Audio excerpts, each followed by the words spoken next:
Hey there, and welcome back to Handforged Gaming. My name is Dutchman26. This is Naval Action. This is another episode of our Naval Action tutorials. Now today we will be covering what I like to call Making Money Part 2. We're going to be focusing on placing contracts in order to sell the goods that you acquire. Now I've had many people ask why I haven't covered this in the first Making Money tutorial, and my answer is simply I didn't think it was an extremely important thing for new players to worry about. I think when you're first starting out, you should get as much money as quick as you can, and contracts are not necessarily quick. So contracts, what do I mean by that? Well, it's exactly what it sounds. As you can see in the shop, right here is compass wood. We can buy it for $2.50. Now the question is, are we buying this from the AI store or are we buying this from a player? Well, you see right here is the name of the resource, and to the right, there's this little information button. Okay, that means there's more to it than meets the eye. If you click this, you'll see that all of these people have placed contracts for this resource. This person right here, $2.50, it's what's represented here. He is saying, I will buy 108 compass wood for $2.50 gold each.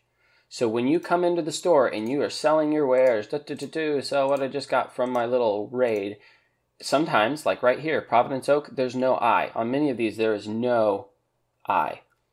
Those you are selling to the AI store, but these with the I, you are selling to the players. Now you see they're having a little bidding war. This guy says, I'll buy it for $3.50, or I'll sell it for $3.50, and this guy says, oh well, I'll sell it for $2.95. So basically, the lowest person wins. All right, now let's see what I have to sell. Let's, for the sake of this, sell some compass wood. All right, so I'm going to go to the shop. All right, now I see that this guy's selling it for $250. Now, if I say, oh, I'll sell it for $250 too, he's going to come first. He's going to be able to get his sold off before me. That's how the game does it. If there are two people selling it for the same amount, the guy who is there first gets their spot on this main storefront. So if I want to compete with him, I'm going to have to sell for less than $250. So I'm going to select place a contract, sell, resources, and compass wood. Now, how many do I want to sell? Well, I'm going to sell them all. I only have 7. And my price, since he is at $250, I'm going to say $240. Okay, so it's saying right here that I will sell 7 compass wood for $240 each. I will make a total of 1,680 gold, and I will pay an $84 fee for posting this contract. Now, this is always a percentage. I'm going to say, okay, place contract, confirm. There we go, got my contract. So if I refresh this screen, you'll now see, hey, $240 is the new buy price. And you look here, here I am, selling 7 for $240 gold. Now if you want to check on your contracts to see if they've sold, go down here to your contracts. And hey, look at this. In Islamorada, I put 16 12-pound cannons for sale. 12 of them have sold so far. Now when you sell out, when all of them have sold, like right here, my hull repairs, 326 out of 326 sold, you will get a little message right over here. It says contract fulfilled. Your contract for 326 hull repairs was fulfilled. Sweet! But where's my money? I need my money. Well, first you got to go back to your contracts, to the contract that has been fulfilled, and you select claim. Are you sure you want to claim it? Yes, I am. There we go. Now I'm up to 69 instead of just 6. Now, this one is not fulfilled. Now, I could cancel it if I wanted, okay, if I found a better deal elsewhere, but that little fee you paid while placing the contract is lost. That's a one-time fee, non-refundable. Right here, I could go to Islamorada and claim the 12 out of the 16, but that would take down the whole listing. Okay, I would have to put it back up and pay another fee.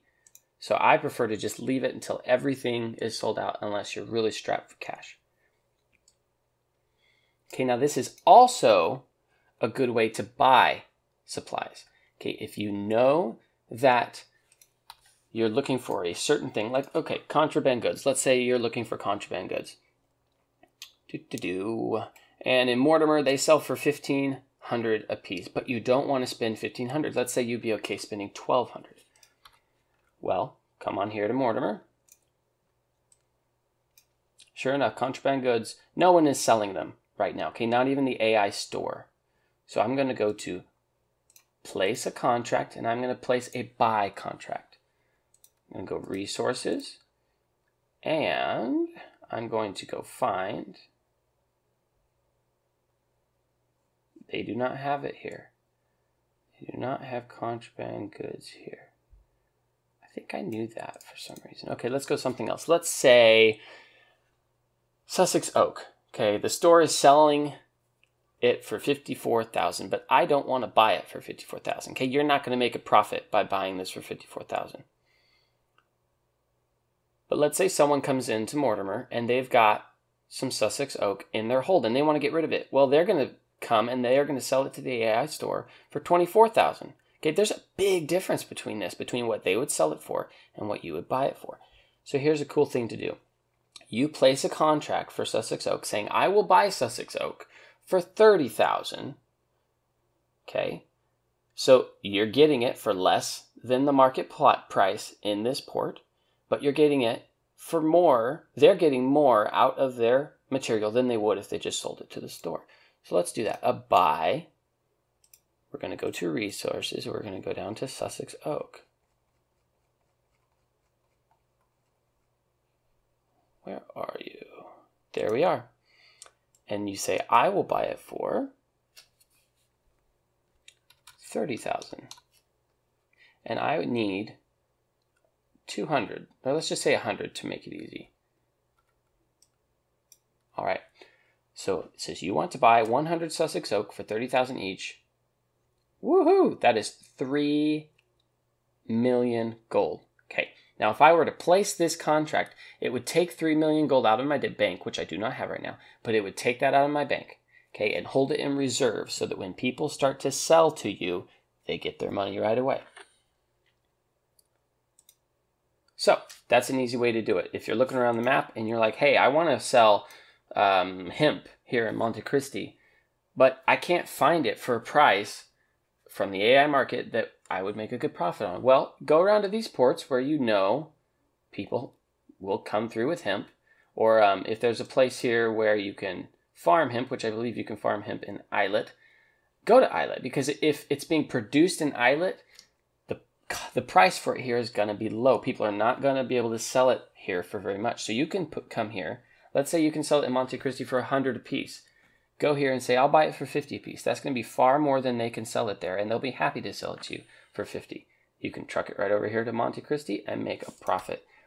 So that was just an example. Don't do that. There's not a market on the hemp in that way. So do your research, look around, find a good place to sell things, to buy things, and just fool around with the contracts, okay? You're going to be happy once you get the hang of it. All right, thanks for listening. If you have any comments, suggestions, please hit me up. I would love to hear from you. Until next time, have a great day.